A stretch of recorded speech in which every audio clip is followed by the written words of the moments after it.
గ్రామాల సంఘంలో ఈ ధర్మపురి మున్సిపాలిటీ ధర్మపురి మండలానికి సంబంధించినటువంటి గ్రామాల ప్రజలందరూ కూడా జ్వరాలకు సంబంధించిన రక్త పరీక్షలు చేసుకునే విధంగా వారికి వైద్యపరంగా డాక్టర్ల యొక్క వైద్య సదుపాయం అందే విధంగా ఆ వైద్యులు రాసిచ్చిన ప్రిస్క్రిప్షన్ మందులు కూడా వెంటనే ఇచ్చే విధంగా ఈరోజు జిల్లా కలెక్టర్ గారు నిర్ణయం తీసుకొని ఈ శిబిరం ఏర్పాటు చేయడం జరిగింది. ఈ శిబిరానికి ఈ ధర్మపురి ప్రాంతానికి సంబంధించిన అన్ని వర్గాల ప్రజలు కూడా ఈ శిబిరాన్ని వైద్య శిబిరాన్ని ఉపయోగించుకోవాలి.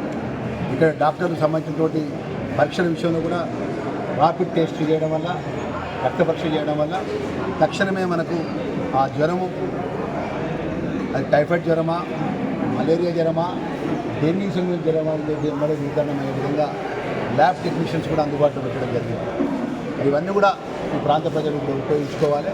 మరి ఈరోజు ఈ ప్రాంతానికి సంబంధించిన ఈరోజు మొదలైన ఈ వైద్య శిబిరాన్ని రేపటి కూడా రేపు సాయంత్రం కూడా దీన్ని పొడిగించడం జరిగింది.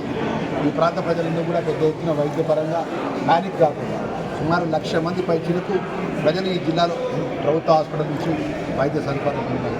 అదేవిధంగా డెంగ్యూకి సంబంధించిన జ్వరాల విషయంలో కూడా తక్షణమే అన్ని విధాల వారి మెడిసిన్ అందే విధంగా కూడా ప్రత్యేకమైన డెంగ్యూ జ్వరానికి ఏదైతే ఇంజెక్షన్స్ ఏదైతే ట్యాబ్లెట్స్ అవసరం ఉంటాయో గవర్నమెంట్లో కూడా ఆ పూర్తి యొక్క మెడిసిన్స్ కూడా ట్యాబ్లెట్స్ కూడా అందుబాటులో తీసుకురావడం జరిగిన విషయాన్ని ప్రజలకు మనవి చేస్తున్నాం. ఎక్కడ కూడా ప్రజలు కూడా టెన్షన్ కానీ ఆందోళన పడాల్సింది. మనం ఏదో ప్రైవేట్ హాస్పిటల్కి వెళ్తే మనం మంచిగా అవుతామనే కాకుండా ప్రైవేట్ హాస్పిటల్ ఏ విధమైన ట్రీట్మెంట్ ఇస్తున్నారో అందుకంటే మెరుగైన వైద్య సౌకర్యం ఇచ్చే విధంగా స్పెషలిస్ట్ డాక్టర్లు అందరూ కూడా ఇక్కడ అందుబాటులో పెట్టడం జరిగింది. అదేవిధంగా మెడికల్ పరంగా మెడిసిన్స్ కూడా అందుబాటులో రావడం జరిగిందనే విషయాన్ని కూడా మరొకసారి తెలియజేసుకుంటూ ఈ ప్రాంత ప్రజలందరూ కూడా ఈ గత నెలలకి కొన్ని నెలలకు ఇబ్బంది పడుతున్నట్టు జ్వరాల బారి నుంచి వైద్యపరంగా ప్రభుత్వం ఇచ్చే సౌకర్యాన్ని పొందాలని చెప్పేసి శాసనసభ్యులుగా గుర్తుగా ప్రజలందరూ కూడా మనం చేసుకుంటాం.